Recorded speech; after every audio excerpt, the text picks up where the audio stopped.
Hello बेटा आज हम लोग फिजिकल केमिस्ट्री का एक बहुत ही इम्पोर्टेंट चैप्टर डिस्कस करेंगे, सॉलिड स्टेट, जो कि आपके कंपटीशन के पॉइंट ऑफ व्यू से या बोर्ड एग्जामिनेशन के पॉइंट ऑफ व्यू से, दोनों के पॉइंट ऑफ व्यू से बहुत ही इम्पोर्टेंट चैप्टर है बेटा। जो है इसमें जितनी भी चीज़ें हैं वो 3 डायमेंशन से रिलेटेड हैं, जितने भी डायग्राम हैं। तो यहाँ इस चैप्टर में आपको इमेजिनेशन बहुत अधिक करना है।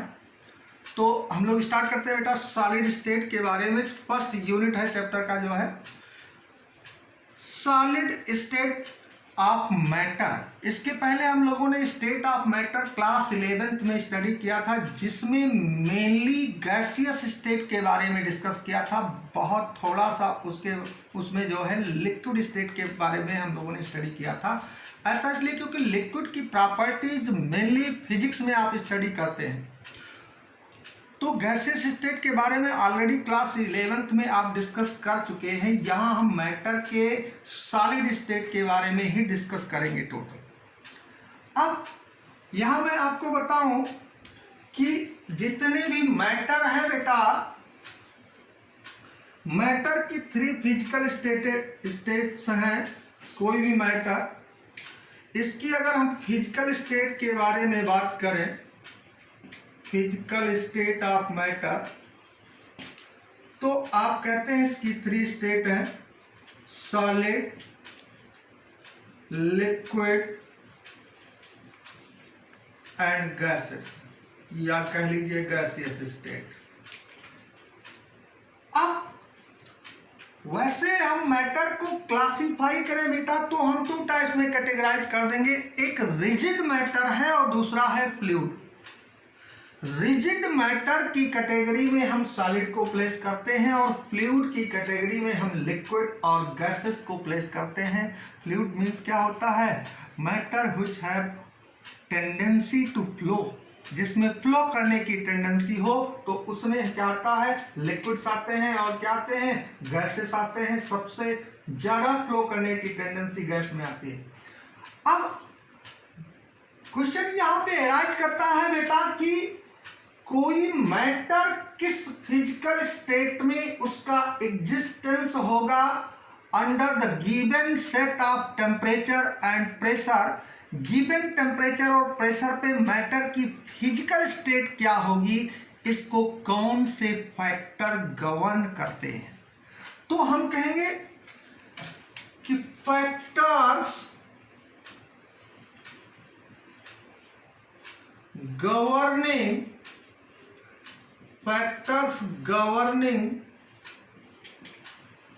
Physical state of matter. तो यानी कौन से फैक्टर रिस्पॉन्सिबल हैं मैटर के फिजिकल स्टेट के एग्जिस्टेंस के लिए? तो फैक्टर क्या है बेटा? हम कहेंगे सबसे पहला फैक्टर है इंटरमॉलिक्यूलर फोर्स। इंटरमॉलिक्यूलर फोर्स, या आप कह लीजिए इंटर पार्टिकल फोर्स है। और दूसरा फैक्टर जो है वो है thermal energy. Thermal energy. These 2 factors are mainly responsible for existence of particular physical state of matter. अब यहां पे हम बताएंगे जो इंटरमॉलिक्यूलर फोर्स है वो मैटर के पार्टिकल को क्लोज लाता है। इसकी टेंडेंसी है कि ये पार्टिकल को अट्रैक्ट करके उसे क्लोज लाता है।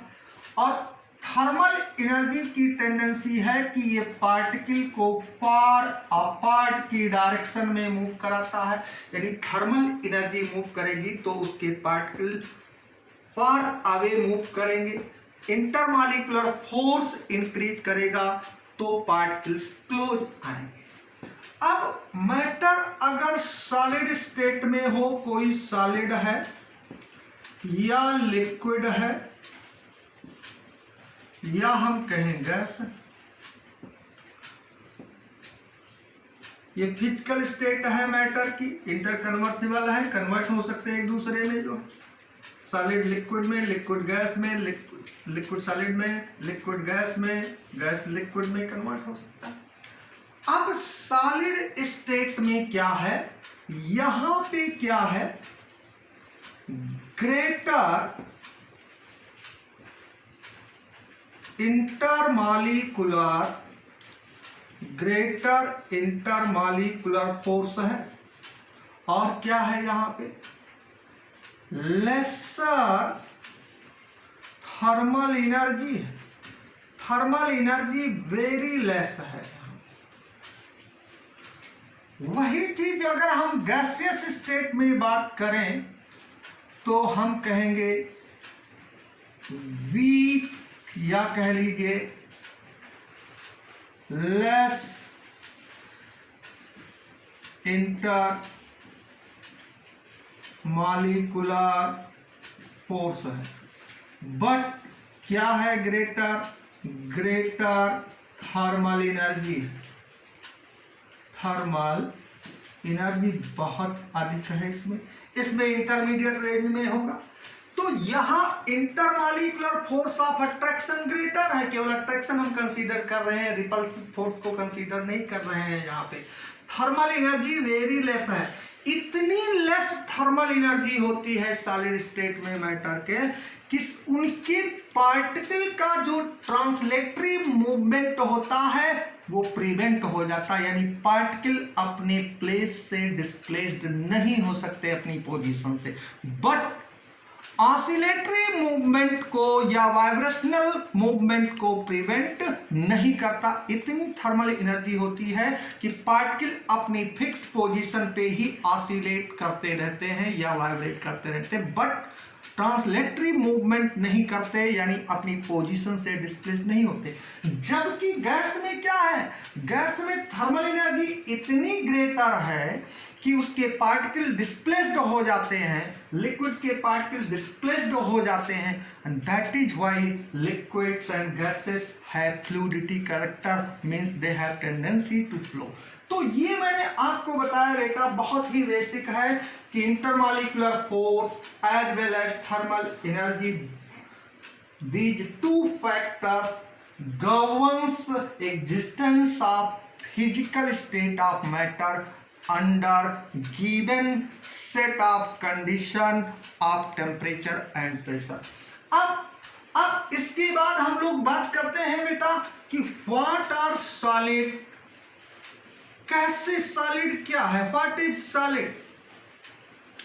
तो हम सॉलिड की बात करें तो हम कहेंगे सॉलिड क्या है, हम कहेंगे physical state of matter, physical state of matter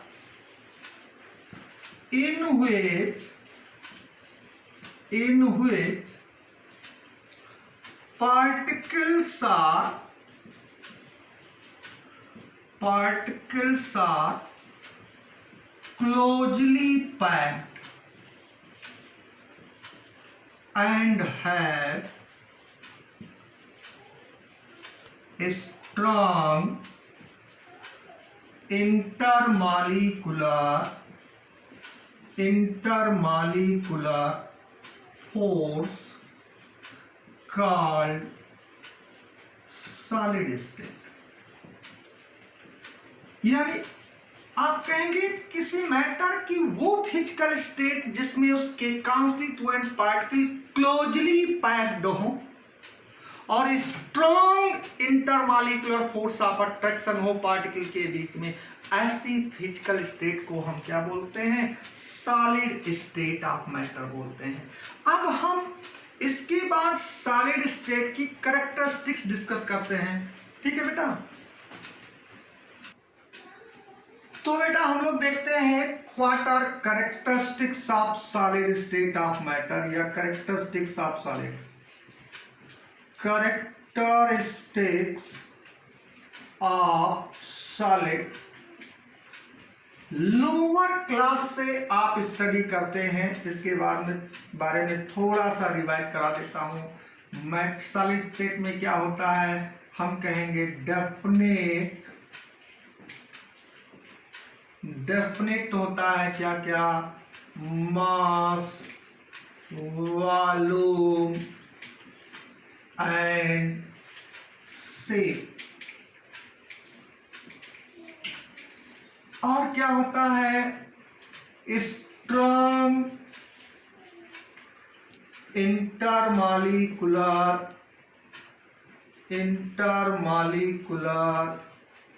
force, strong intermolecular force होता है। और क्या होता है शॉर्ट इंटरमॉलिक्यूलर स्पेस। और सॉलिड क्या होता है solids are incompressible in nature, incompressible in nature. और क्या होता है रिजिड इन नेचर। जैसा कि पहले मैंने आपको बताया सॉलिड्स रिजिड की कैटेगरी में आता है, रिजिड इन नेचर सॉलिड। एक बहुत ही खास पॉइंट है in solid particles have fixed position। Solid state में पार्टिकल की पोजीशन क्या होती है fixed, and they can oscillate about their mean position। That is why solids are rigid in nature। क्या है सॉलिड रिजिड। तो यहां पे दो क्वेश्चन रीजनिंग ओरिजिनेट होते हैं why solids are rigid in nature. Because their constituent particles have fixed position and they can oscillate about their mean position। As we know that solids have very short intermolecular space। Particle के बीच जो space है solid state में वो बहुत less है, इसलिए ये compress नहीं हो सकते। That is why they are rigid in nature. ये तो सॉलिड स्टेट या सॉलिड की कैरेक्टरिस्टिक्स हुई बेटा। अब यहां पे आता है कॉन्स्टिट्यूएंट पार्टिकल। क्या आता है कॉन्स्टिट्यूएंट पार्टिकल्स ऑफ सॉलिड्स। जब हम सॉलिड के कॉन्स्टिट्यूएंट पार्टिकल की बात करते हैं तो वो क्या हो सकता है, वो हो सकता है मॉलिक्यूल, वो पार्टिकल मॉलिक्यूल हो सकता है, वो पार्टिकल आयंस हो सकता है, वो पार्टिकल एटम भी हो सकता है। जहां हम पार्टिकल की बात कर रहे हैं ये पार्टिकल क्या हो सकते हैं मॉलिक्यूल, आयंस, एटम। जैसे हम बात करें कि सॉलिड हमारा आइस है, तो आइस कि क्या है पार्टिकल, आइस में है H2O मॉलिक्यूल्स। यही H2O मॉलिक्यूल्स जो है क्लोजली पैक्ड होते हैं। तो इस सॉलिड का कॉन्स्टिट्यूएंट पार्टिकल क्या है मॉलिक्यूल्स। लेकिन अगर हम सोडियम क्लोराइड लें, सोडियम क्लोराइड, तो इसके कॉन्स्टिट्यूएंट पार्टिकल्स क्या हैं, इसके कॉन्स्टिट्यूएंट पार्टिकल्स हैं Na+ ion and Cl- ions. यानी यहां पे इस सॉलिड सोडियम क्लोराइड सॉलिड के कॉन्स्टिट्यूएंट पार्टिकल क्या है आयंस हैं। बट अगर हम डायमंड की बात करें, डायमंड या ग्रेफाइट की बात करें, तो इसमें कार्बन एटम्स हैं कॉन्स्टिट्यूएंट पार्टिकल। तो जब भी इस चैप्टर में कॉन्स्टिट्यूएंट पार्टिकल्स ऑफ सॉलिड की बात की जाए तो आपके माइंड में आ जाना चाहिए क्या कि वो पार्टिकल्स किसके बारे में बात कर रहा है, वो एटम्स भी हो सकते हैं, वो मॉलिक्यूल्स भी हो सकते हैं, और वो आयंस भी हो सकते हैं constituent particle. It depends upon nature of solid, क्योंकि सॉलिड डिफरेंट टाइप्स के होते हैं। तो ये तो सॉलिड की कैरेक्टरिस्टिक्स हुई। इसके बाद हम दो चीजें और आपको बता दें कि सॉलिड में पार्टिकल जो भी है, मॉलिक्यूल है, एटम है, आयन है, उसको हम इस स्फीयर से डिनोट कर लें। ये पार्टिकल क्लोजली पैक्ड होते हैं सॉलिड स्टेट में, क्लोजली पैक्ड होते हैं। अब ऐसे और पार्टिकल मैंने प्लेस कर दिया, ऐसे और प्लेस कर दिया।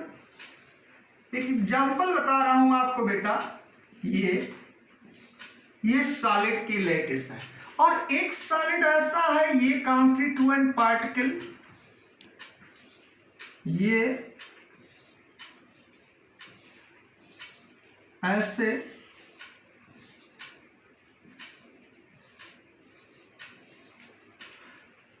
पार्टिकल्स, ये भी सॉलिड है, ये भी सॉलिड है।